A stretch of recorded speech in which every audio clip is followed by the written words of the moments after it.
Hello, good morning.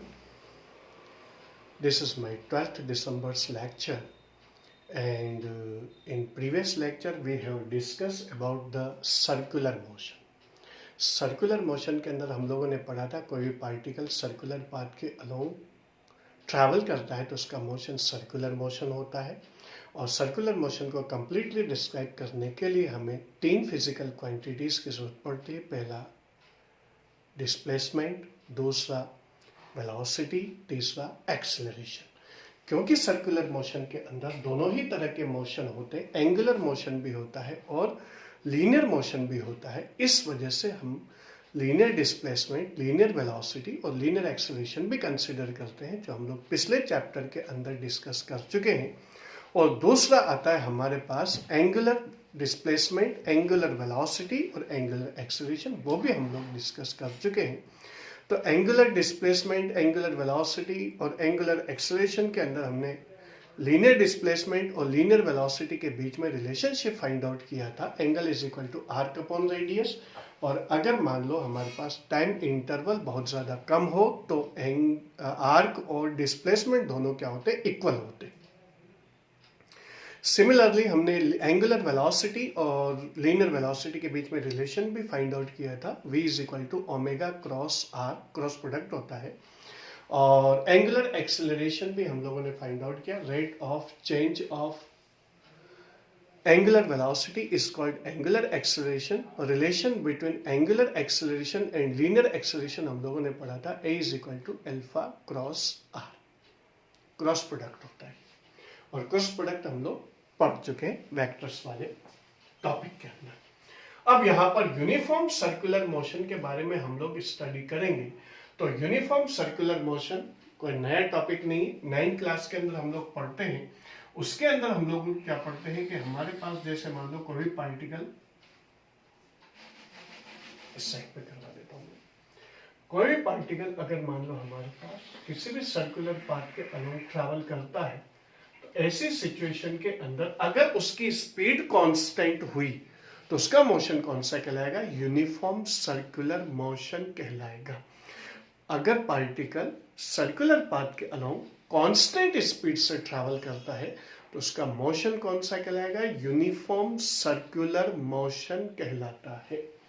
और यहां पर पार्टिकल के मोशन की जो डायरेक्शन होती है, वो मोशन की डायरेक्शन हम लोग किससे रिप्रेजेंट करते हैं, टेंजेंशियल लाइंस। अगर स्ट्रेट लाइन मोशन हुआ तब तो फिर आपको टेंजेंशियल करने की जरूरत ही नहीं है, जो स्ट्रेट लाइन है वही पार्टिकल के मोशन को डिस्क्राइब करेगी।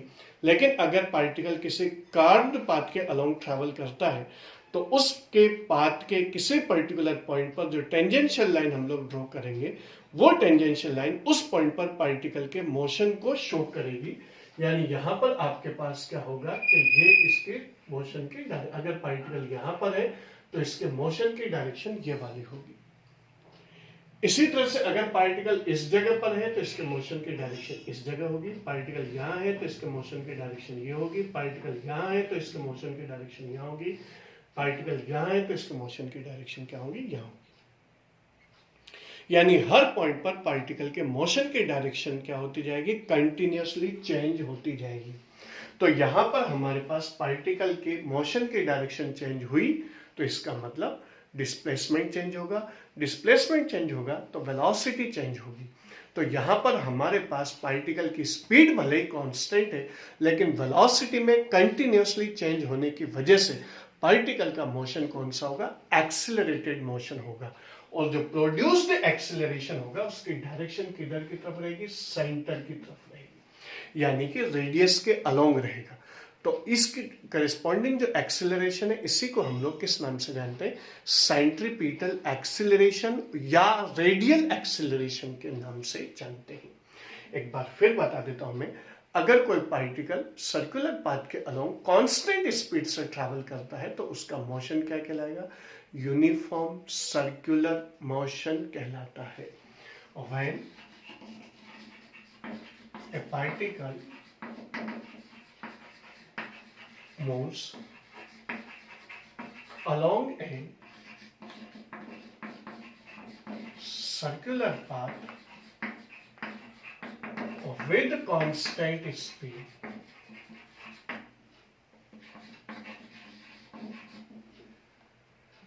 then its motion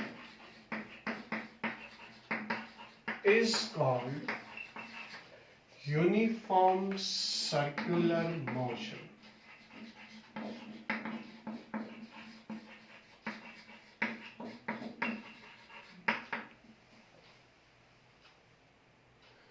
When a particle moves along a circular path with constant speed, अगर कोई पार्टिकल कांस्टेंट स्पीड से सर्कुलर पाथ के अलोंग ट्रैवल करता है तो उसका जो मोशन होगा वो मोशन क्या कहलाएगा? यूनिफॉर्म सर्कुलर मोशन कहलाता है।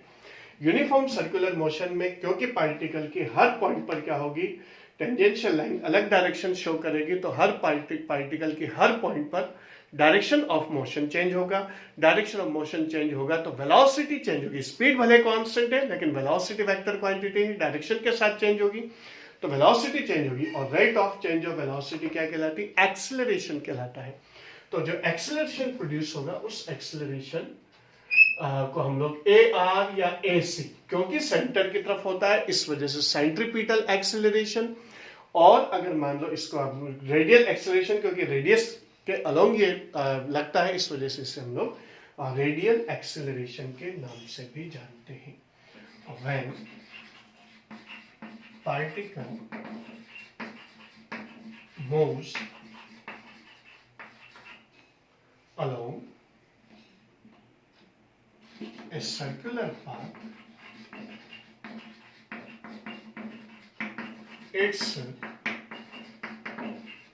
direction of motion continuously changes. Its direction of motion continuously changes. इसका direction of motion क्या होगा? Continuously change होगा। So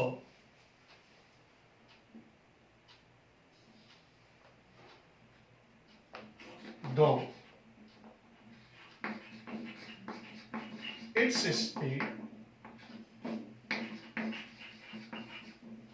remains constant, but velocity changes. Speed भले कांस्टेंट हो लेकिन वेलोसिटी इसकी क्या होती जाएगी? चेंज होती जाएगी। But velocity changes, so its motion is accelerated motion. इसका मोशन कौन सा होगा? एक्सेलरेटेड मोशन होगा। And direction of acceleration, direction of produced acceleration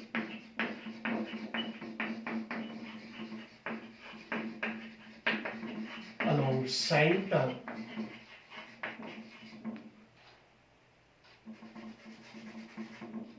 towards center along radius. जो प्रोड्यूस एक्सेलरेशन होगा उसकी डायरेक्शन सेंटर की तरफ रहेगी, रेडियस के along. So it is called centripetal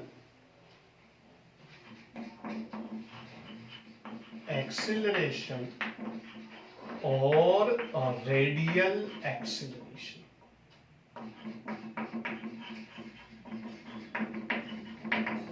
ये चीज हमारे पास सेंट्रीपिटल एक्सेलरेशन और रेडियल एक्सेलरेशन कहलाएगी। तो ये चीज हमारे पास इसके अंदर है। फ्यू सेकंड्स में आप लोगों को इससे नोट करने के लिए दे देता हूं। Then after we shall do the derivation of centripetal acceleration.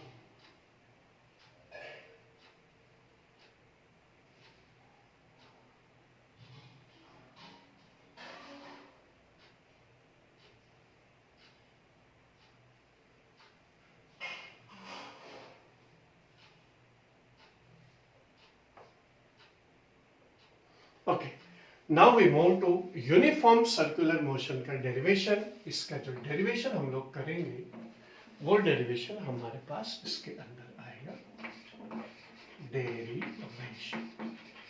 इसके लिए एक डायग्राम हम लोग कंसीडर करते हैं, एक सर्कुलर पाथ हम लोग कंसीडर करते हैं जिसके रेडियस कितनी है, r है, और पार्टिकल की इनिशियल पोजीशन P पॉइंट पर है, डेल्टा t टाइम इंटरवल के अंदर ये पार्टिकल P से पोजीशन Q पर पहुंच जाता है, और इस ड्यूरेशन में ये एंगल ट्रैवल करता है कितना, डेल्टा थीटा, यानी एंगुलर डिस्प्लेसमेंट इसका कितना होता है, डेल्टा थीटा होता है।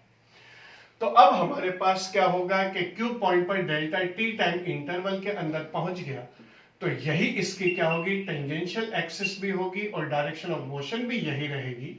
इस वजह से जिस एक्सिस के अलोंग हमारे पास, जैसे रिजोल्यूशन ऑफ वेक्टर के अंदर हम लोग क्या करते हैं, ये वाली चीज करते हैं, ये एक्स एक्सिस होती है, ये वाई एक्सिस होती है, ये हमारे पास कोई वेक्टर है और ये इसके साथ एंगल बन रहा है थीटा, तो इस साइड पर आपके पास कॉस कंपोनेंट आएगा, हॉरिजॉन्टल कंपोनेंट जिसे बोलते हैं वी कॉस थीटा, और इधर आएगा वी साइन थीटा। और रिजोल्यूशन ऑफ वेक्टर के अंदर हम लोगों ने सीखा था, इधर से परपेंडिकुलर लाइन ड्रॉ करते हैं, इधर से परपेंडिकुलर लाइन ड्रॉ करते हैं, और फिर हम लोग इसकी वैल्यू कैलकुलेट करते हैं। तो ये चीज हमने रिजोल्यूशन के अंदर सीखी थी। तो यहां पर हमारे पास इधर v cos theta horizontal component, इधर वी साइन थीटा, यहां पर हमारे पास ये वाली चीज और ये वाली चीज दोनों सेम है। ये वाली चीज डायरेक्शन ऑफ वेलोसिटी, और हमारे पास जो इसकी जो एक्सिस है जिसे हम लोग टेंजेंशियल एक्सिस के नाम से जानते हैं, ये दोनों सेम डायरेक्शन में है, यानी दोनों के बीच का एंगल कितना होगा, 0 होगा। तो इसी एक्सिस के अलोंग, जैसे मान लो हमारे पास ये वाली चीज है, आपके पास क्या है, एक्स एक्सिस भी यही है और गिवन वेक्टर ए भी यही है। तो ऐसी सिचुएशन में इस ए वेक्टर का एक्स एक्सिस के साथ एंगल कितना होगा, 0 होगा। तो ऐसी सिचुएशन में इधर आ जाएगा आपके पास a cos 0, और इधर आएगा परपेंडिकुलर डायरेक्शन में a sin 0। साइन 0 की वैल्यू 0 होती तो इस डायरेक्शन में कोई कंपोनेंट नहीं देगा, सारे के सारे वैल्यू किधर रहेगी, इधर ही रहेगी।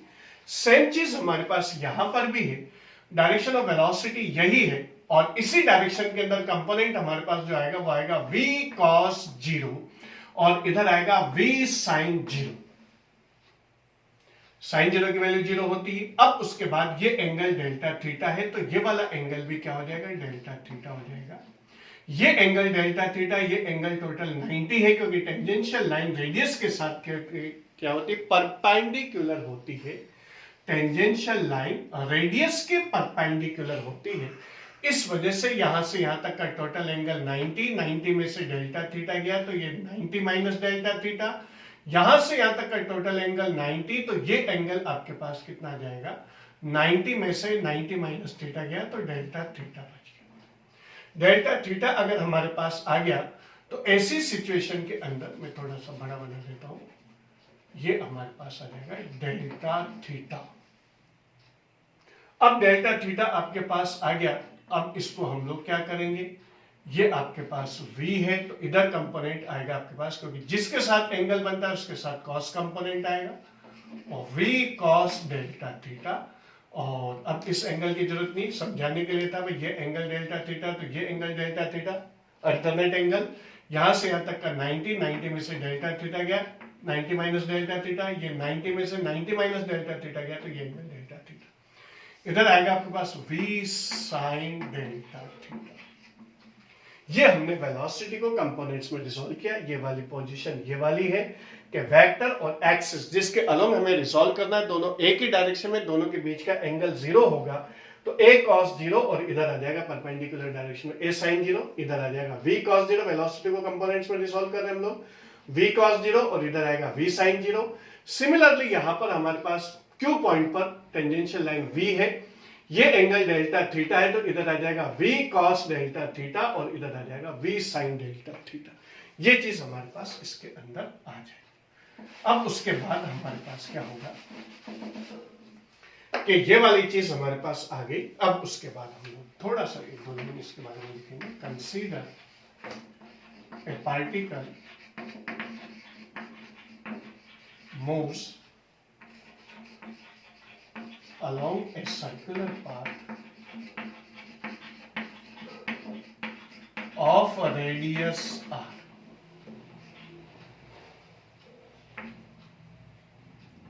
has initial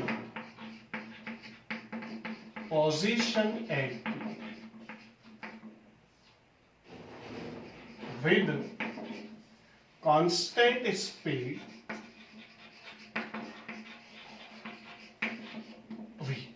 v constant speed से ये ट्रैवल कर रहा है पार्टिकल, तो हमारे पास क्या हो जाएगा, after time delta t particle reaches at so velocity is resolved into components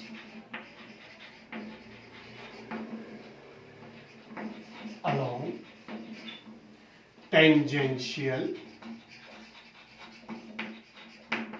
and radial directions. ये टेंजेंशियल लाइन है, ये रेडियल लाइन है, ये इसके पैरेलल ये वाली लाइन है, ये टेंजेंशियल एक्सिस होगी, ये इसके पैरेलल ये रेडियल एक्सिस होगी। इन दोनों के अलोंग हमने पी पॉइंट पर भी कंपोनेंट्स के अंदर वेलोसिटी को रिजॉल्व कर लिया, जैसे रिजोल्यूशन ऑफ वेक्टर में हमने सीखा था, और सिमिलरली हमने क्यू पॉइंट पर भी वेलोसिटी को रिजॉल्व कर लिया। तो ऐसी सिचुएशन में टेंजेंशियल डायरेक्शन के अंदर हम लोग वेलोसिटी कैलकुलेट करेंगे। तो यहाँ की वेलोसिटी फाइनल, यहाँ की velocity initial, similarly radial direction के अंदर भी यहाँ की वेलोसिटी फाइनल और यहाँ की वेलोसिटी क्या होगी, इनिशियल होगी। तो acceleration along tangential direction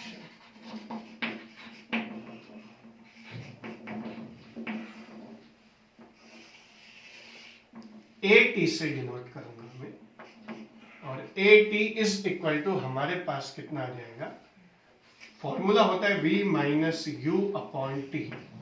V की जगह हम लोग लिखेंगे V cos delta theta minus और V cos 0 upon delta T. cos 0 की वैल्यू 1 हो जाती है if delta theta is very small. अगर डेल्टा थीटा बहुत कम हो तो cos डेल्टा थीटा को हम लोग क्या कर सकते हैं, 1 के इक्वल मान सकते हैं, क्योंकि cos 0 की वैल्यू कितनी होती है, 1 होती है।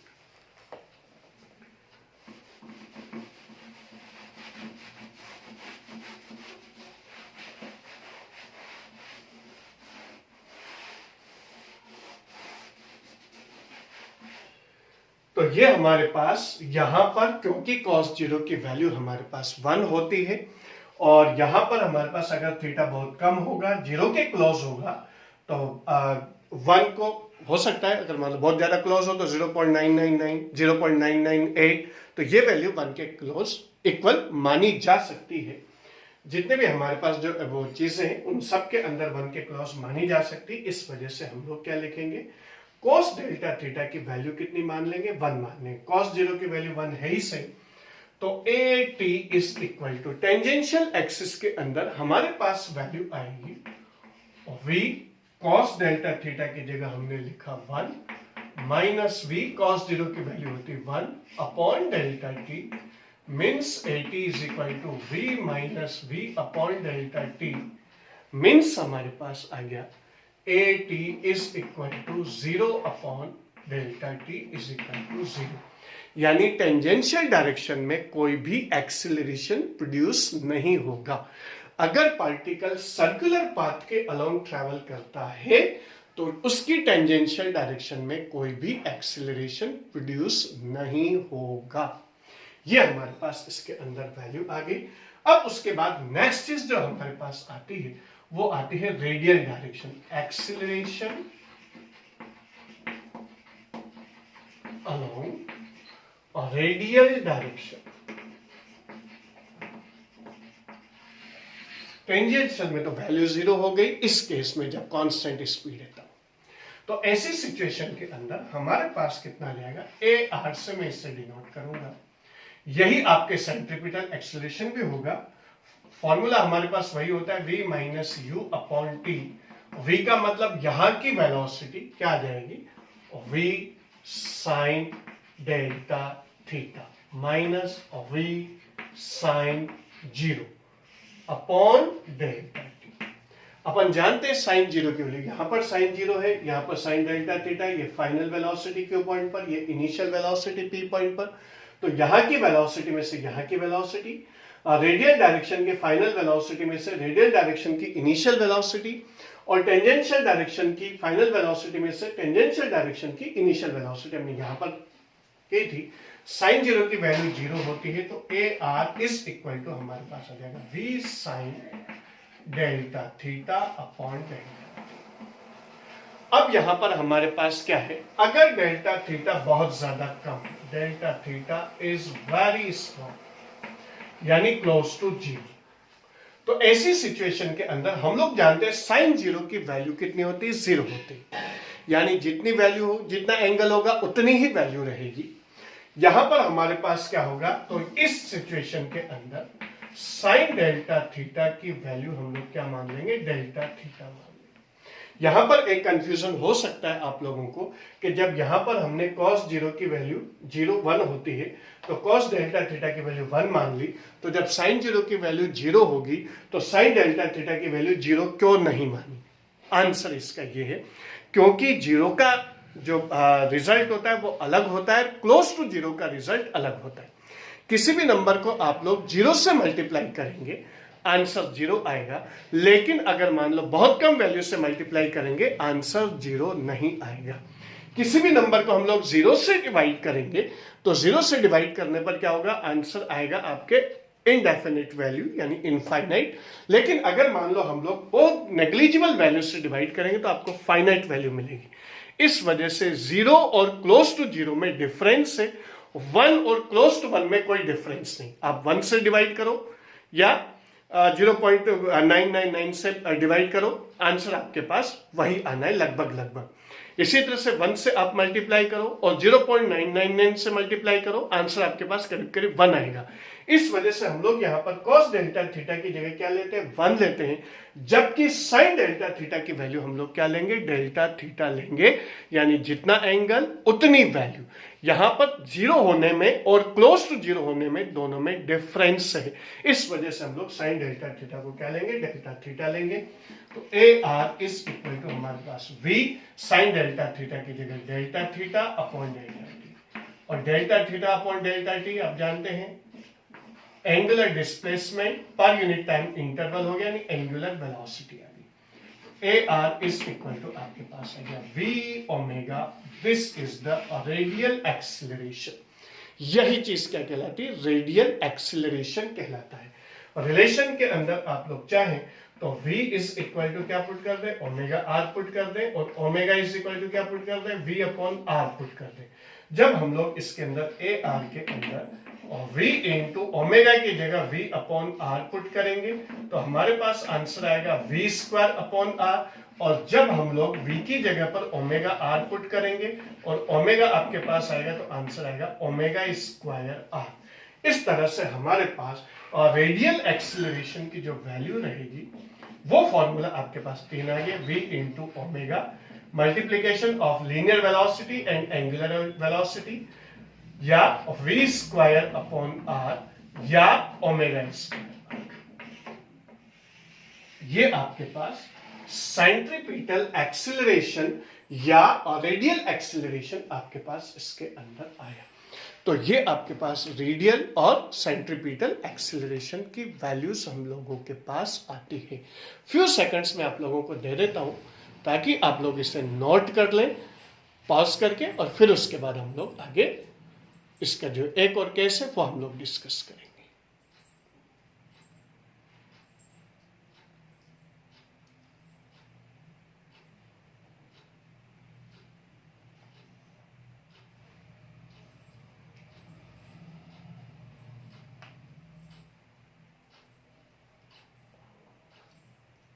ओके, अब हम लोग इसके अंदर अगर मान लो पार्टिकल कांस्टेंट स्पीड से ट्रैवल नहीं करता बल्कि किस स्पीड से ट्रैवल करता है, वो ट्रैवल करता है वेरिएबल स्पीड से, तब क्या सिचुएशन होगी इसी पर हम लोग डिस्कस करेंगे।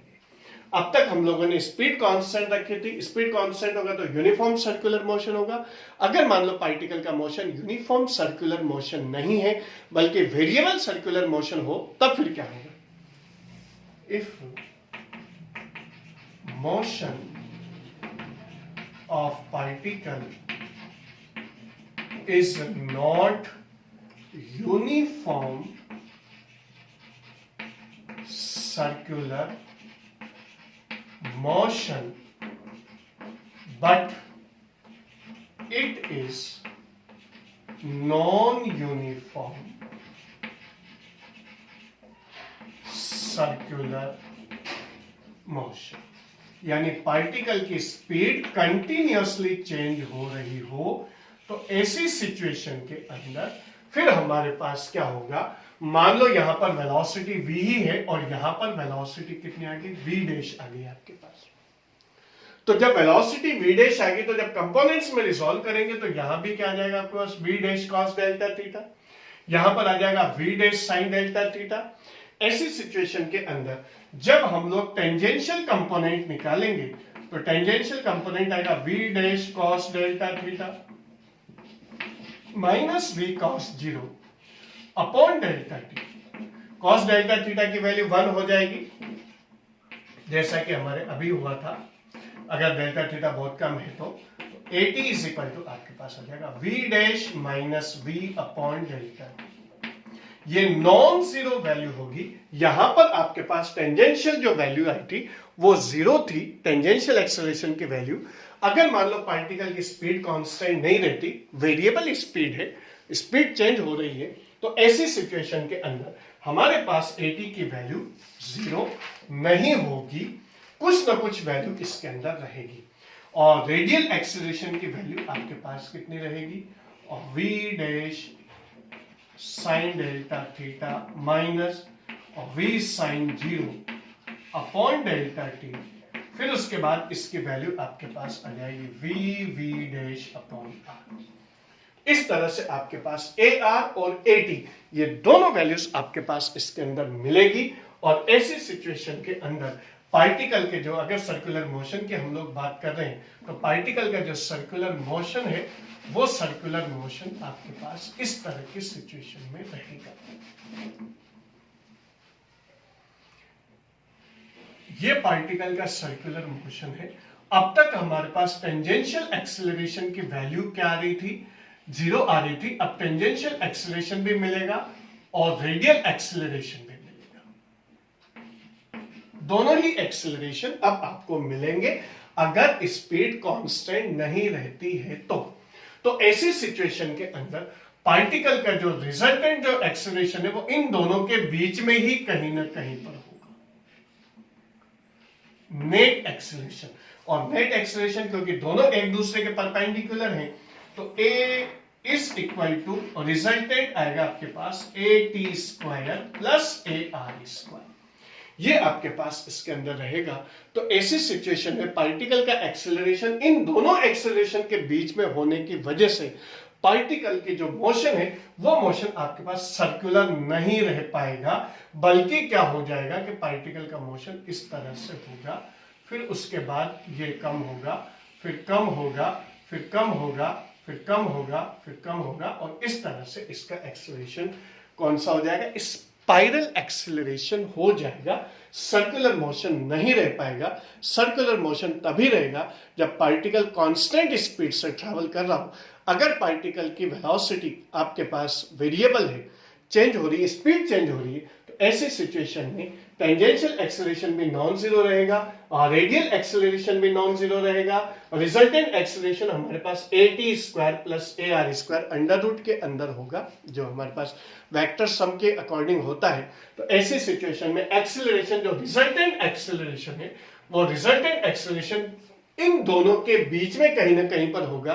तो पार्टिकल की डायरेक्शन ऑफ मोशन भी इसी के अकॉर्डिंग चेंज होती जाएगी। तो पार्टिकल फाइनली क्या हो जाएगा कि इसकी रेडियस कंटिन्यूस सर्कुलर पाथ के कंटिन्यूसली डिक्रीज होती जाएगी और उसका मोशन आगे सर्कुलर मोशन नहीं रहेगा। फ्यू सेकंड्स में दे देता हूं आप लोगों को।